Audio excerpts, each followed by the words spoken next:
ED.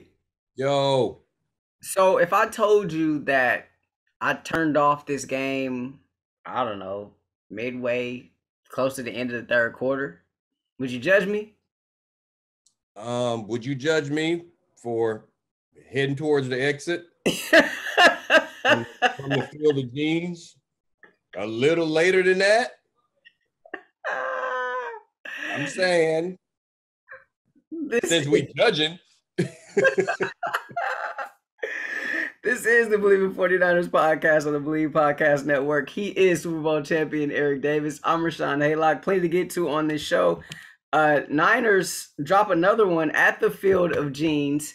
ED, as noted, you were there, and so we're going to get into that and what the atmosphere was like. Just from watching it, from my perspective, didn't look all that great. But we'll get your insight on that one. Niners can't win a home game. I'm not sure what it is. So we'll talk Niners about can't win a that. game. We'll break all that down and just why this I've come over to the dark side. This is a bad team, and that was some bad football I was watching. So just kind of had to get that taste out of my mouth. As always, we want to encourage you and to continue to download, subscribe, rate, and review, locate wherever you find your podcast. If there's a like button on your particular podcast subscription service, go ahead and hit that like button. You can hit us up on social media as well. I'm at R Haylock on Twitter. He is at _ Eric Davis _ and on Instagram I'm at Watch Ray Ray. He is at Eric Davis _____. That's 4 times in case you're scoring at home. As always, we're brought to you by the fine folks at Bet Online. Look, ED, you know how I feel about this. College basketball is here. Oh my goodness. See, You're the only one on planet Earth outside of the kids' families that are actually watching them play.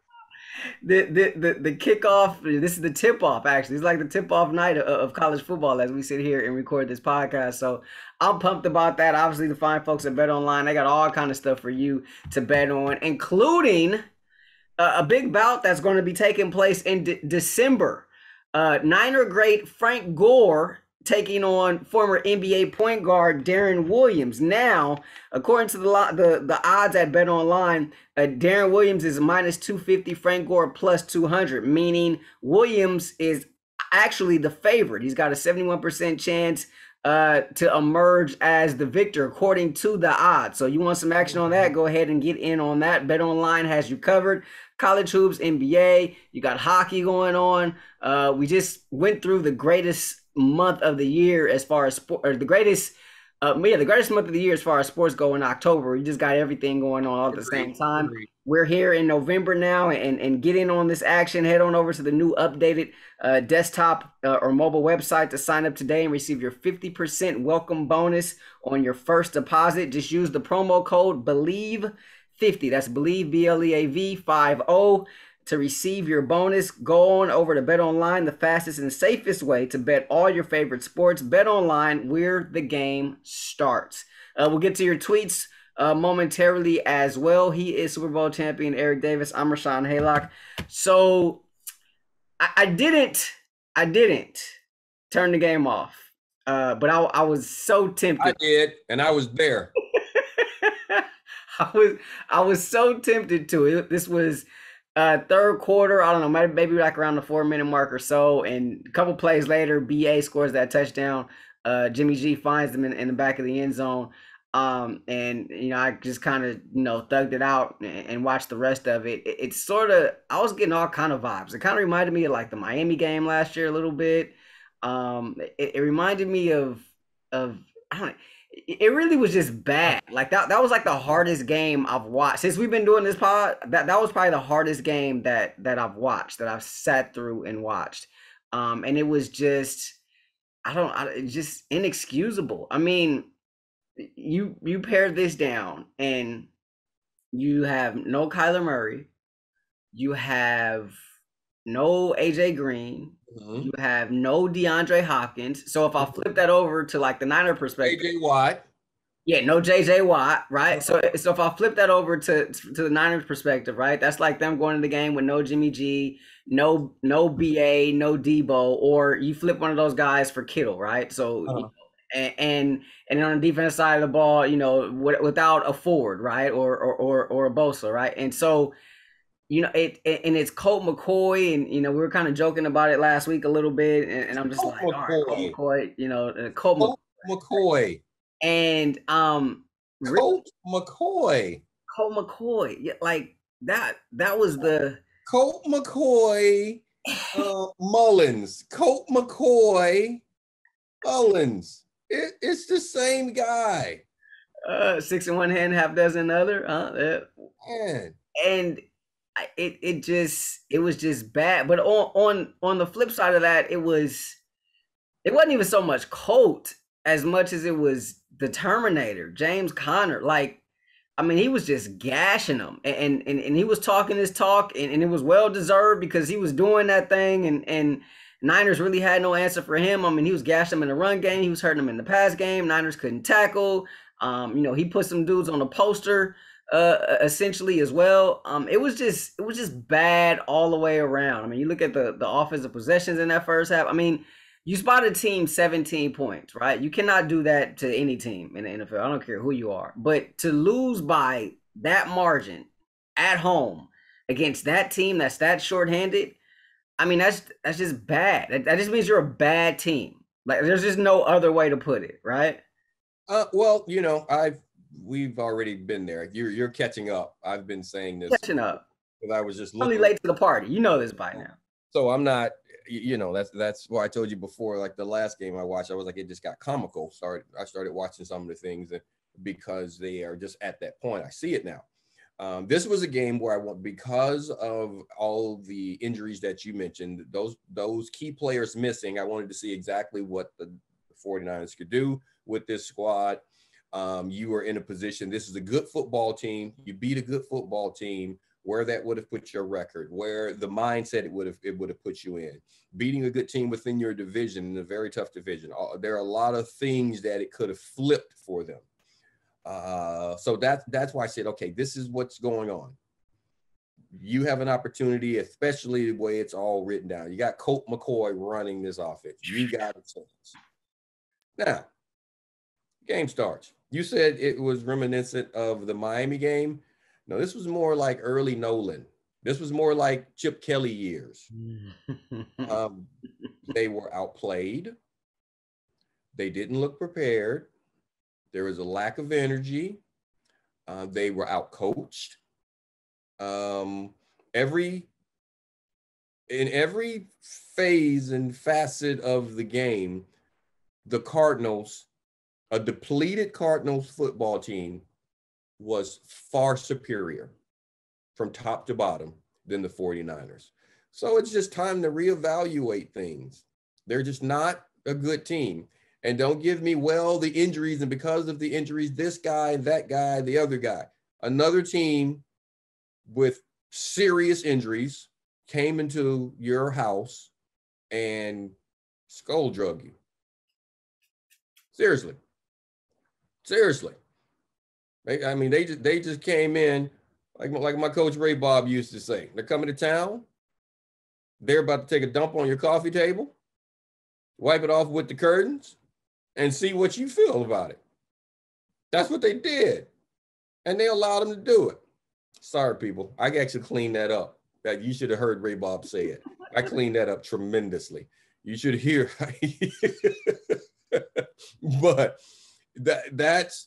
They came in and like basically he's saying these guys believe they can come and do whatever the hell they feel like doing. And that's what happened. They couldn't stop it. There was nothing going on. And that's what the Niners are right now. They're, as far as me losing my mind and yelling and screaming and all that, there's no need. The team just has to improve. They have to get better. There are things, this epitomizes where the Niners are right now. The Josh Norman situation that's all over Twitter and everything that's happening. I'm sure you saw that, him getting put out of the game and all these type things. This is what I'm going to say about that situation. And it epitomizes in my mind, where the Niners are right now. Josh Norman.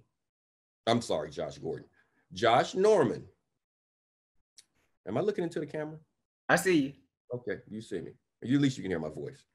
Josh Norman is not a good enough player to get the type of penalty that he got in the situation that he got it in, and it affect the team the way it did, him being benched and the coach to say, I didn't want to bench him. I don't want to get rid of him. Josh Norman is not good enough to do that. But for the Niners, one of their best players at the position. That's the end of that statement. For the Niners, he's one of the best players at that position. That is where the Niners are right now. When that's what you're working with, that's what you're dealing with. Now we can get in. So, and as this progresses and the season progresses, we can start talking about why you're in this situation, how you got there, what you're doing, what's going on. But that's all it is. You know, I told you before, and you kind of looked at me, you know, with the screw face when I told you the Niners are the worst team in this division. I think I said that a few weeks ago. Yeah, you said it. And you know, I don't scout with my heart. It's painful. It was painful. It was painful. I was standing there on the field, right on the bench, right there. And I'm sitting there looking at this. And I was talking, John Taylor was there with me, and Ricky Waters was there, and Toy Cook was there. We were standing there talking, Spice Adams. We were all just standing there talking and just looking at how it was and feeling the energy. And there was no hope. It was obvious that they weren't going to win that game. It was obvious that they weren't good enough to pull it out. It was obvious that they weren't going to come up with that play to flip things. That's just how it was. There was only one thing that happened. I mean, the crowd was kind of out of it. There was one guy that came down, and I just kind of looked up at him because he was saying some harsh things to the guys, and I really wanted to strangle him. I really did. We kind of made eye contact, and he kind of realized, like, wait, maybe they don't like that. Because he was making it personal. This is just about the football. Just about the football. And you know me. That's all. It's always about the football. They're not playing good enough football. And a lot of that has to do with the fact that the roster and the way it's being used is not successful right now. The roster is better than the way they're performing. I will say that. So that goes back to the people that are making the decisions. Yeah. That's it. And so let me say this last thing, and then you jump in, because that's what I keep getting on Twitter, and everyone's like, well, you know what? You don't blame the coaches when they win. You don't blame the front office when you do this. The players play. Like, come on, the players play, and players do this and all of this stuff. It's the coach's job to put them in position to make the plays. Exactly. That's all I'm saying. Exactly. I think to that point, it just seemed from the beginning like the Cardinals had this incredible sense of urgency that the Niners just did not have. They didn't meet it, right? You enter the game a certain way, and good teams enter the game a certain way with a certain level of urgency. And I feel like the Niners just didn't meet them there. And then on top of that, there was another instance in which it was, you know, Jimmy's throwing the ball a lot, right? And then I heard Kyle say afterwards, the reason why they did that a lot, especially early on, is because he was getting like these 6-man defensive lines from the Cardinals. And so I actually went back and watched the first couple of series. I didn't necessarily see it, but something that Kyle said, so it is what it is. This is a running team. They ran the ball 11 times on Sunday. Yeah. That tells me all that I need to know about how that game ended up and the way it ended up the way that they did. Even if they spotted them 17, because it was still early enough where you weren't necessarily in panic mode where you had to be throwing the ball all over the yard, right? Like, you could still run your offense. You could still run the ball. There was still plenty enough time to try to climb back into that game if you needed to by doing what you do, right? They ran the ball 11 times for the entire game. And Jimmy G, God bless him. I mean, he stood in there. He was getting, they were just giving it to him. The Arizona defense was. Well, you hear what you're talking, and you remember the discussion we've been having on this pod. This is the Believe in 49ers podcast. Okay, guys, on the Believe Podcast Network. You guys know my guy, Rahshaun Haylock, ED. Everybody calls me ED now. So what you're talking about, doesn't it sound like lack of plan? Absolutely. Haven't we been discussing that? I've been discussing that, and that's what I've been saying. You gotta pick a guy. Right? I told you, you can't be in love. You can really like two guys at the quarterback position, but you can't be in love with two guys at the quarterback position, and you definitely can't do it when they have opposite skill sets. And that's what you keep telling me, Kyle Shanahan, that your quarterbacks have opposite skill sets. He's referenced it too many times. I know you like one guy, and you showed me your love for the other guy by moving up and making the trade. You have to, I told you, at some point, you got to start the clock on it. And that's why I said 2 weeks ago, it's time. Start the clock on Trey, because you got to set a plan. There is no plan, and that's how that game felt. There was no plan. Let's hope it works out. Let's hope things fall into place. Let's do it. You mentioned the team, the Arizona Cardinals, coming in with urgency. Remember I told you a long time ago, when we first started doing this, I told you, Arizona is a rivalry game for the Niners. You know how many years they got their butts handed to them? It's a rivalry. That's where they want to be. The Cardinals want to be the Niners franchise from ownership on down. They want to do the things that the Niners have accomplished. It is huge to them to perform well. Guys can lose or keep a job based on how they perform against the Niners. And I've gotten that from guys throughout that organization. It's that important to them. Now you couple that with the fact that they're just better. You end up with days like Sunday if you're not prepared to play. You got to meet the energy that's coming in. And when it's a team that's, that they feel that way about you, you have to be prepared for it and do the things that are necessary. It's a home game, and it shouldn't have turned out that way. But there's no plan. That's what I see missing, man. I just see the fact that there's not a plan. The roster is better than it's performing. So now we got to start looking at the whys of that. Well, yeah, I think if this were last year, right, and you were seeing these types of performances, it would have almost have been excusable, right, with all of the injuries that had happened. Mm-hmm. This team was 4-4 last year, and remember, we were like, okay, if they can just get to the bye, get some bodies back, maybe they'll be able to turn the corner, right? Mm-hmm. There have been some injuries this season, don't get me wrong, but not even close to the extent that they were last season. And every team gets injuries. It has injuries. It's part of it, right? And so the expectations this season with a healthy roster were through the roof, but I don't think that they were necessarily unattainable. I think this team to this point has drastically, to your point, underperformed.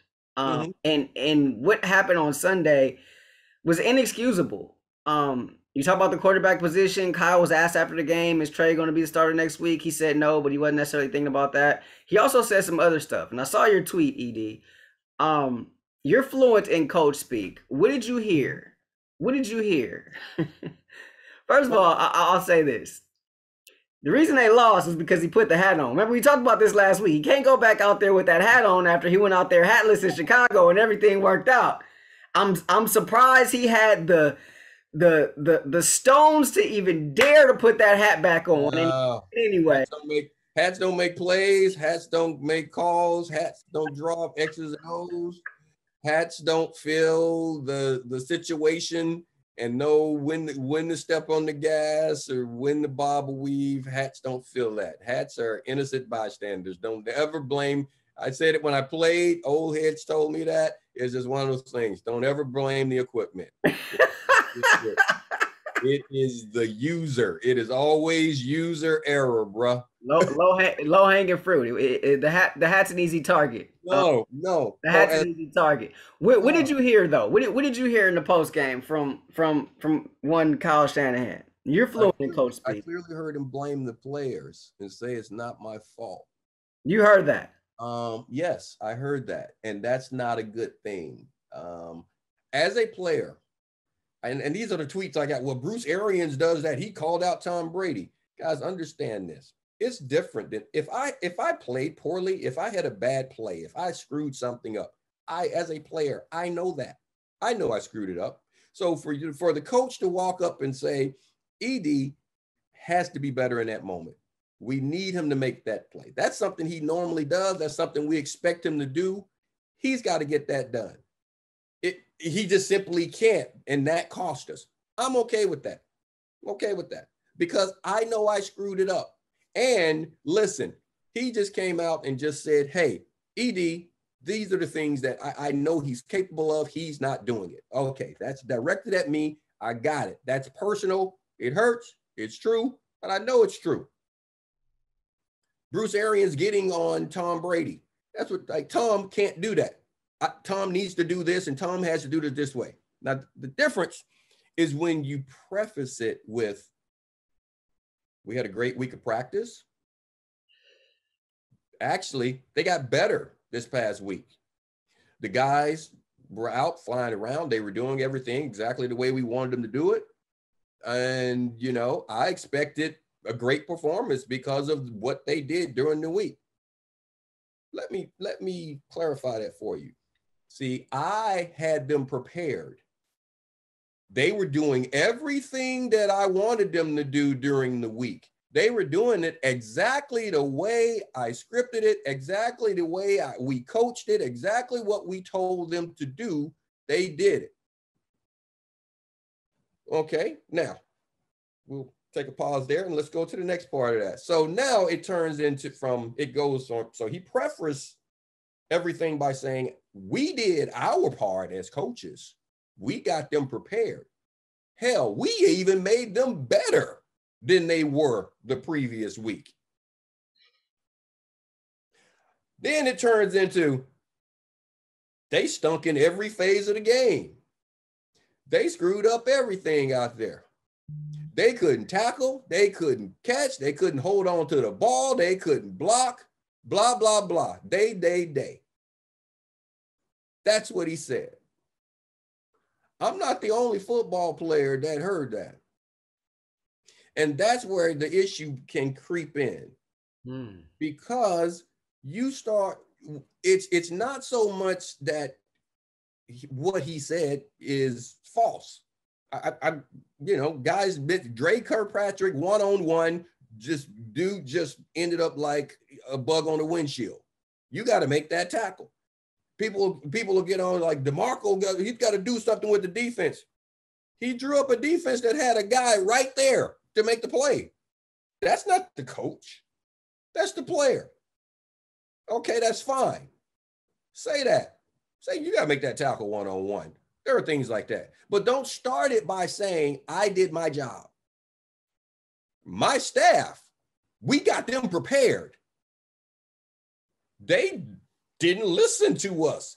If they had only done what we told them to do, it would have been better. I don't know what happened. I don't know why they didn't perform. I don't know why. Well, guess what? It's your damn job to know.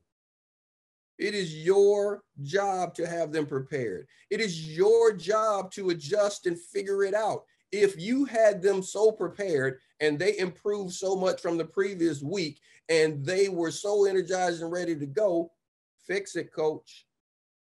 Fix it. Remember I told you there are a couple of times a year that you need a coach to put you in the right place, to make the right call, to take the proper time out, to yell at the correct people in those moments to help you win that game. Because coaches don't play, but there are a couple of games every year that the good ones get you through. This is the game that a good coach was supposed to get you through. That's all I'm saying. Yeah, well, I mean, I heard that. I obviously didn't take it that way. But I assume that may have been what you were alluding to after I saw your tweet. A couple of things from his press conference that stood out to me was it seemed like there was a lot of piling on the defense at times, and not really too much directed at the offense. The blame game. He did say some things about the offense, but it looked like, especially in the beginning there, he was just like, defense this and defense that. They didn't punt, and we got to go off the field, and they didn't punt until the third quarter, and yada yada yada. Like it was just like what, I yeah. kept telling. And the whole time like, well, what the hell did the offense do? I mean, you were third and long every third, either third to medium or third and long every drive of that first half, right? Like it was unbelievable. And the guys, on the broadcast, Kevin Kugler, Mark Sanchez, they continue to harp on it, how great the Cardinals are defensively on third down. You can repeatedly put yourself in these third and long situations. Where's Elijah Mitchell? Where's the running game? Right? It's just like, okay, Jimmy throw right, Jimmy throw like, and it was, and Jimmy was, I mean, he was trying.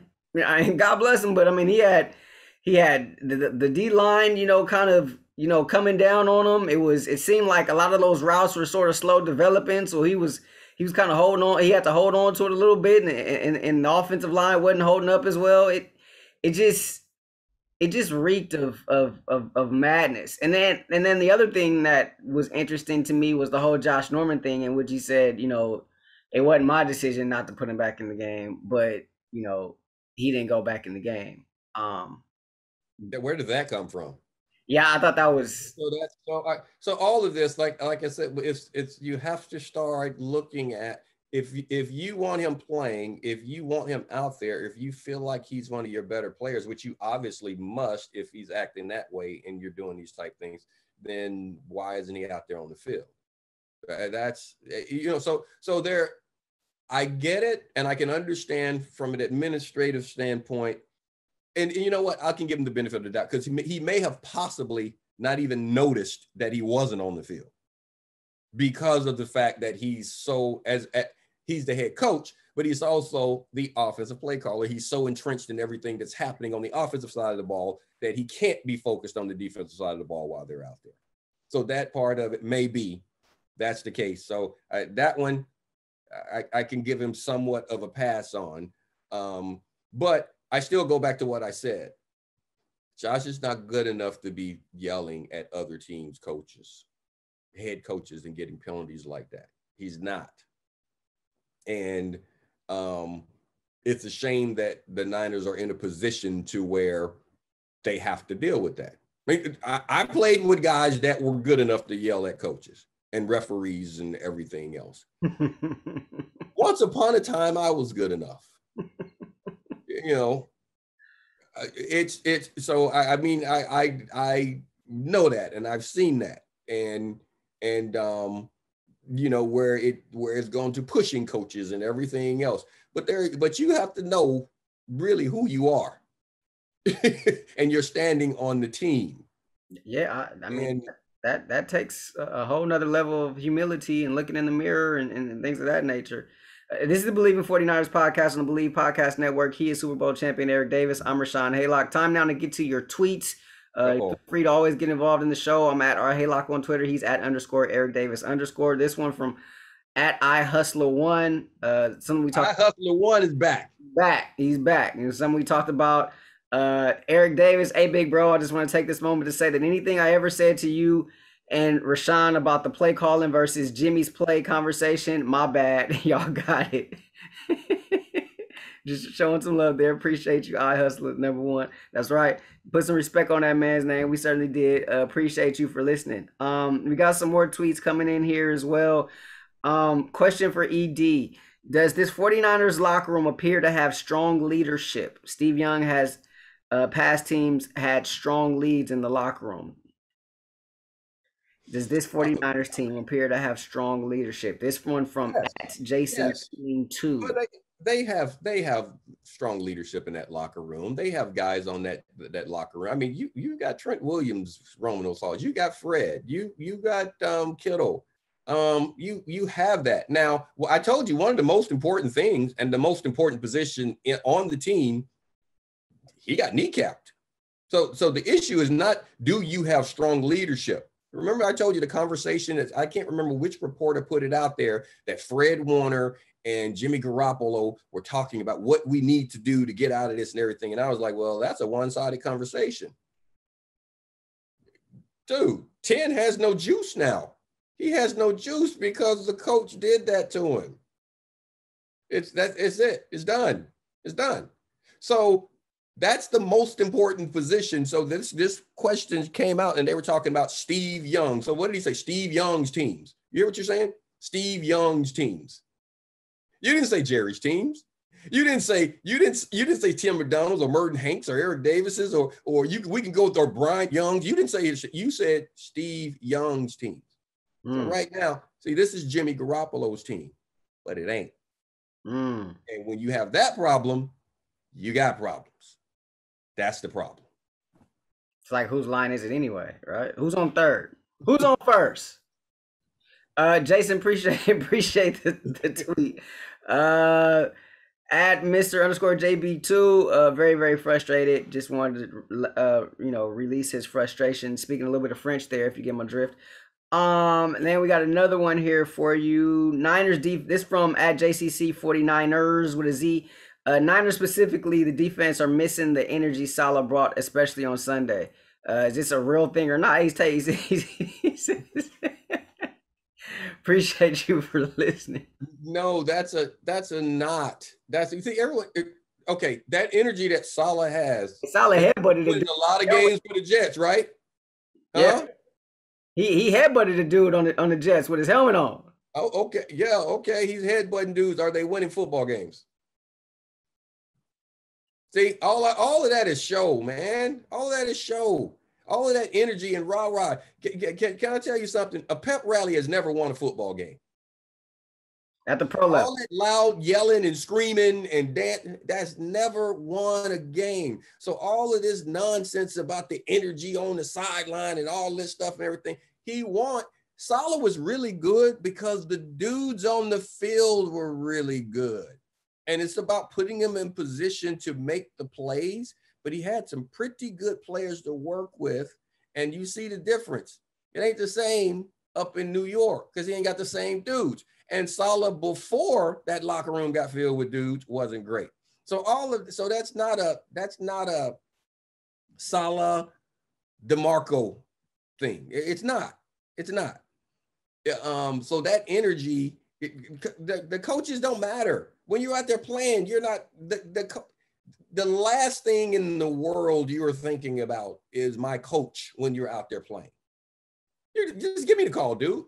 Give me the call and put me in position. Now, something that could be experience with the guys and making the call and filling the flow. Because I told you, it's a difference in knowing the playbook and making the play calls and filling the flow of the game and your opponent and all those type things. Saleh did a really good job with that team when they were having that year. It was obviously, and I see this now in hindsight, we see that was that 1 year. Like I tell you, every player can have a good year. Any player can have a good year.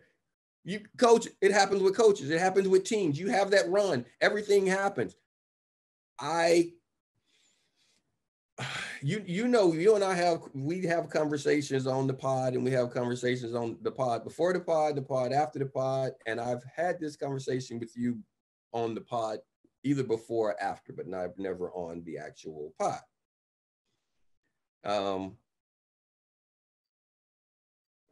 I'm this far,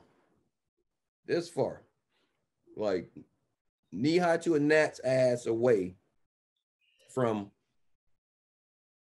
really coming to the conclusion that just like, and I said this about Mike Singletary when he was coaching, and I got asked this one time on air, and they asked me, what did I think about Mike and all this stuff and everything? And I said, I love Mike. I said, as an individual, love the man. Know him personally, love him. As a coach, I have a lot of belief in him and all these type things. I said, but Mike is the man that's getting the team ready for the man. And they were like, what do you mean? They were like, you don't think he can turn? I said, no. I said, he's the guy that's getting the team ready for the man. I said, it's a good roster, but he's not going to be the one. I'm that far away from coming to the conclusion that Kyle, because Kyle's a good coach. I like the man, the good coach. I think he's an excellent play designer, excellent play caller. We're talking about the head coach. I'm putting it out there because I'm thinking it so strongly, but I'm not going to dot the I's and cross the T's on it just yet and sign my name to it and stamp it. But it's starting to show that he may be the man that's actually getting the team ready for the next man, because it's a good roster. Just like with Mike Singletary, it's a good roster that's underperforming. And you saw what happened when a new voice, a new mindset, a new focus came in with that team to Jim. I gotta see. There's so much time in this season. I want to see if he's going to show a plan. He doesn't have one. He simply doesn't have one right now. I'm not saying he's not a good coach. I'm not saying he's not coaching hard. I'm just saying, after what I saw Sunday, you can't tell me that's what you meant to do. And you're saying you had a great week and everything happened and all of these things. So you're talking about how the guys got, not only did they practice well, they improved. You saw tangible improvement. He said it from the previous week. You saw this team get better. You saw it. So that's what you were putting together all week? That dumpster fire? Just saying. Yeah, no, it certainly looked that way. And for the first time, I felt like that watching this game.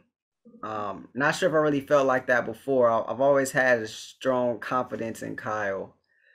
But for the first time, I started to feel that way after watching this game. So I mean, I don't know. There may be something to that. I mean, look, what are we at the halfway? I don't know. Is there a halfway point? I mean, you got an odd number of games this year, so halfway point. Season's over. What are you talking about? Oh, we're at the halfway point. Season's over. Right now, this is, dude.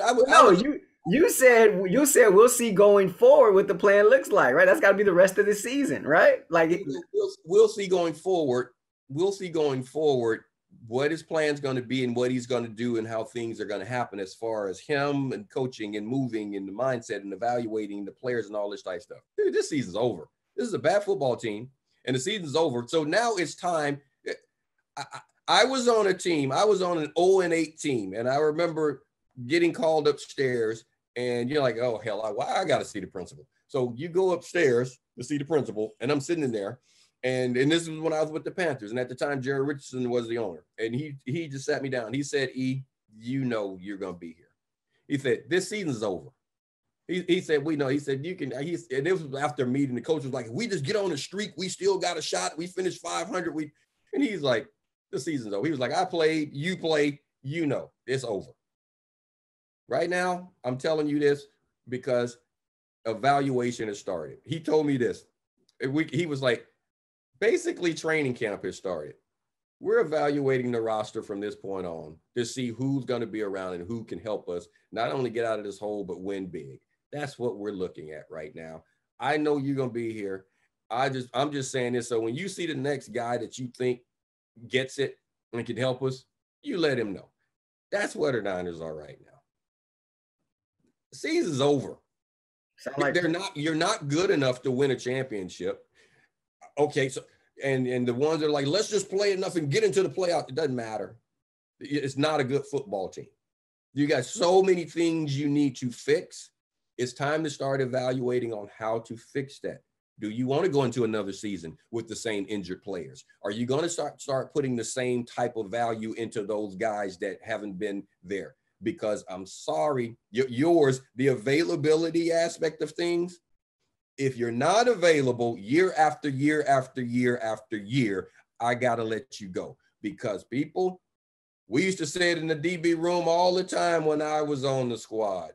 If I'm losing with you, I damn sure may as well try to win without you. Period. One more tweet here. This one from @49erWheel1.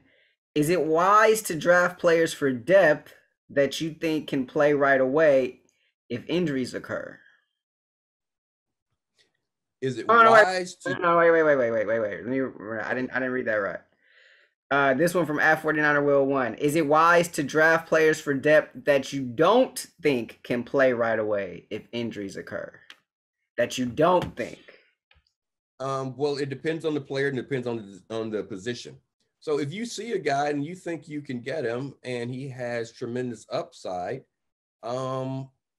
yeah, you may have to eventually throw him out there because if injuries occur, now he has to play. So you say, is it wise to draft a guy that has potential? You don't expect him to be your starter, but you think he could be, or you think he could help you. Yes, that's wise to do. Now, if someone gets hurt, guess what? They got to throw you in the fire.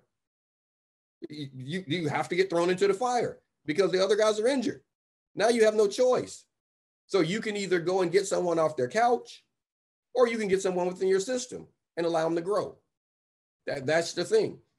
So as long as you don't think the kid is going to be ruined, because you can destroy a guy's confidence. If someone is just simply not ready to touch the field because they're going to play against pros, and if they're not ready physically to play, mentally to play, if you know that they're just simply not ready, then you can't put them on the field.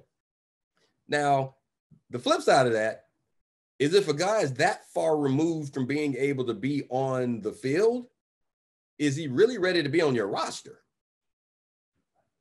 So was that a wise choice? So that's the thing that you got to look at it. But yeah, so drafting depth, every team does that. Everyone has to do it. You have to do that every year.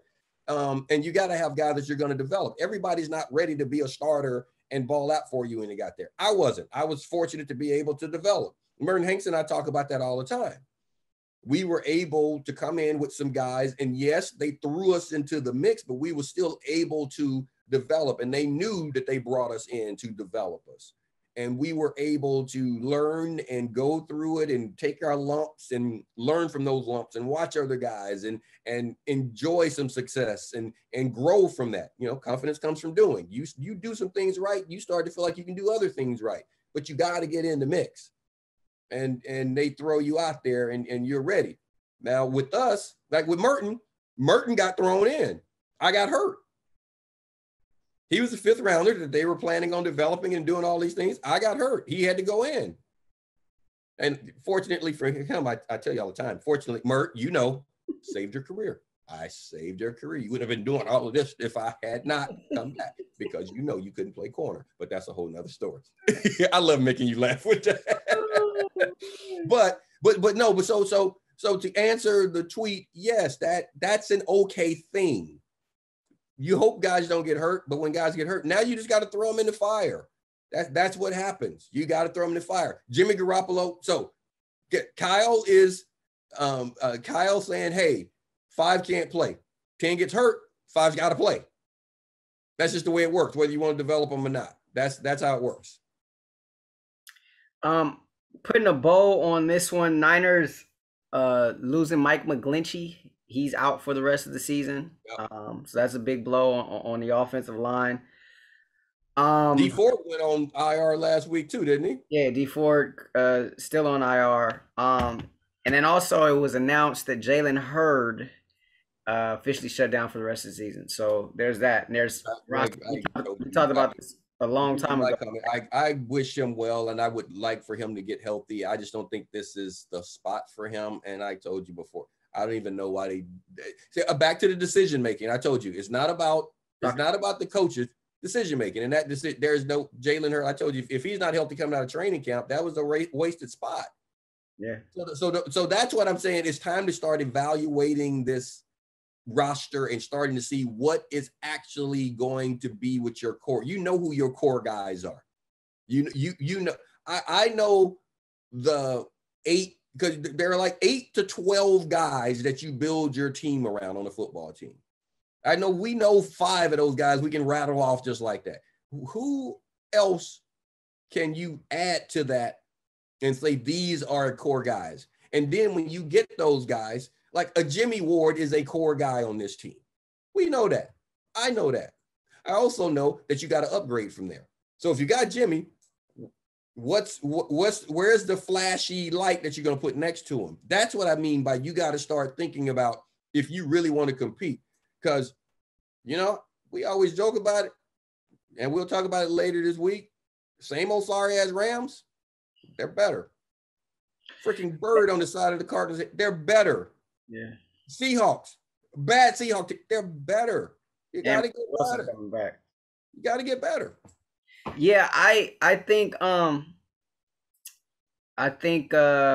about the other Jimmy, Kyle mentioned something as well at the end of his press conference about Jimmy's got to make better decisions, something along those lines. He was talking about the interception late in the game, and I'm like, that was another thing that kind of irked me a little bit. Like, are we really pointing to that interception? Like, it was like the game was over, bro. Like, you know what I mean? Like Jimmy did as well, and this is my opinion here. Jimmy did as well as he possibly could have done in that game with his coach and his coaching staff hanging him out to dry out there on Sunday. Remember how I started this and I tried to translate what was being said for you? Think about my translation and think about what you just heard right there. Don't you hear him saying, it's not my fault? Yeah. That was a total reach. I mean, that was an NBA first round draft pick type of reach right there. I mean, that's all I'm saying. When and that's a bad thing. It's a bad thing when it comes to that, because like I said, coaches, it's your job to say if someone's doing something wrong, and you don't have to sugarcoat it. You don't have to do all these things. But when you start to say, it's you, it's not me. I'm doing my part. And the Rams are going to be coming in on Monday night, and they were outclassed, out physical, some would say, against the Titans, who were without their best offensive player on Sunday night. And you heard a different tune from Sean McVay, though, right? I mean, it gets kind of tired, yes, but I mean, after every loss, he's like, it's all on me. I got to put guys in a better position, yada yada yada yada. And so didn't hear that from Kyle. Not sure if I've ever heard that from Kyle. So that's that. Feel free to continue to download, subscribe, rate, and review, located wherever you find your podcasts. Hit us up on social media. Thank you all for all your tweets out there. Continue to keep them coming. Hit us up. I'm at Haylock on Twitter. He's at _Eric Davis _ and on Instagram, I'm at Watch Ray Ray. He is at Eric Davis _ _____. So for my partner, Super Bowl champion Eric Davis, I'm Rahshaun Haylock. This has been the Believe in 49ers podcast on the Believe Podcast Network. We will see y'all later this week. Peace.